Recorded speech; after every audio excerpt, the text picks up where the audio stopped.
प्यारे बच्चों, हम पढ़ रहे थे शारीरिक शिक्षा के बारे में, जिसमें चैप्टर नंबर 2 हमने स्टार्ट किया है, जिसमें शारीरिक वृद्धि एवं विकास है। और इसमें हमें आज स्टार्ट करना है किशोरावस्था की प्रमुख विशेषताओं के बारे में। तो यहाँ पर जब किशोरावस्था की अगर हम प्रमुख विशेषताओं की बात करते हैं तो कल्पनाशीलता जो है बहुत ज़्यादा बढ़ जाती है, कल्पना का बाहुल्य हो जाता है और वीर पूजा का समय हो जाता है। इसके साथ साथ जो है पढ़ाई में रुचि हो जाती है, ठीक है। और न वो अलग अलग प्रकार की कहानियाँ, उपन्यास, चलचित्र, नाटक, कविताएं जो हैं वो उन सभी को पढ़ने में उसका मन लगता है। आत्मनिर्भर होने की ज़रूरत उनको महसूस होती है, तो उनका डिसाइड हो जाता है। कभी कोई बच्चे कुछ अलग अलग जगह पे जहाँ जहाँ वो चाहते हैं वो उस तरीके से वो सोचते हैं कि हम ये बन जाएं। और स्थायित्व व समायोजन का अभाव होता है। बुद्धि का अधिकतम विकास हो जाता है इस अवस्था में। मानसिक स्वतंत्रता व शासन विद्रोह भी होता है। इसमें विषम लिंगी से मिलने की ज़रूरत, यानी उनको उसके प्रति आकर्षण भी होता है। भावनात्मक व संवेगात्मक जीवन भी होता है। सामाजिक सेवा की भावना भी उनमें डेवलप होती है और साथ ही साथ क्रांतिकारी शारीरिक परिवर्तन भी होते हैं।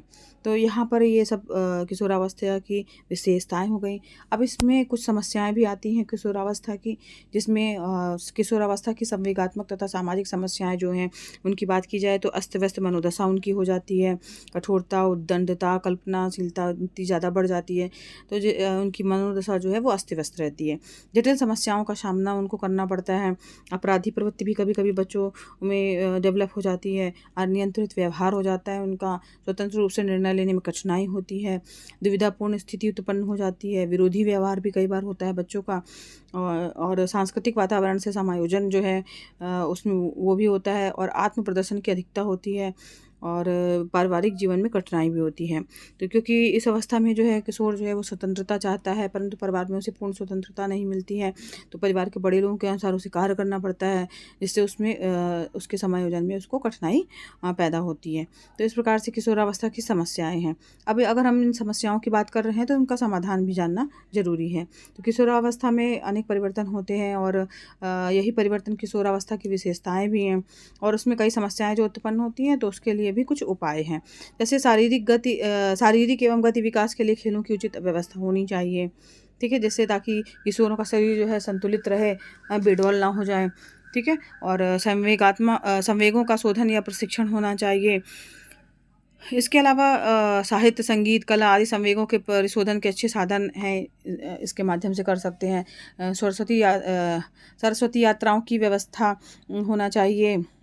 और साथ ही साथ व्यक्तिगत विभिन्नता के अनुसार जो है शिक्षा भी दी जानी चाहिए। अलग से व्यावसायिक चुनाव की स्वतंत्रता होनी चाहिए, ताकि वो अपनी योग्यता, क्षमताओं और रुचियों और बौद्धिक स्तर का ठीक प्रकार से उपयोग करके और अपने सही व्यवसाय का चुनाव कर सके।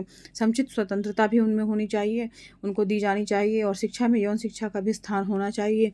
नैतिक विकास की शिक्षा भी उनको दी जानी चाहिए, ताकि उत्तम आचरण, व्यवहार, आदर्श और मूल्यों को वो प्रदर्शित कर सकें।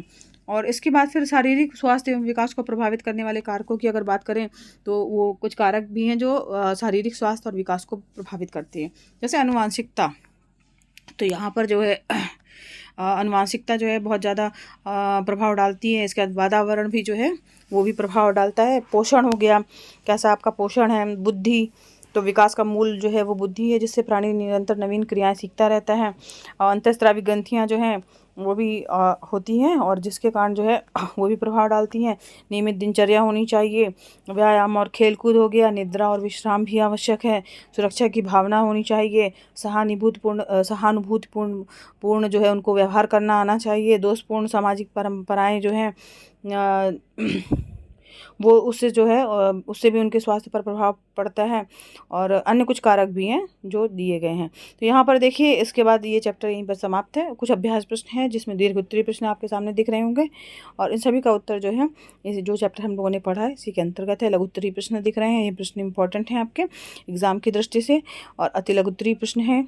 साथ ही साथ इसमें बहुविकल्पीय प्रश्न भी जो आप दिख रहे हैं, इन प्रश्नों का जो हमने चैप्टर पढ़ा उसी में इसमें इनका उत्तर है। और जो बहुविकल्पीय प्रश्न है इसमें उत्तरमाला भी दी हुई है, तो ये आप इसको कर सकते हैं। तो आज के लिए इतना ही। नेक्स्ट चैप्टर हम नेक्स्ट वीडियो क्लास में पढ़ेंगे। धन्यवाद बच्चों।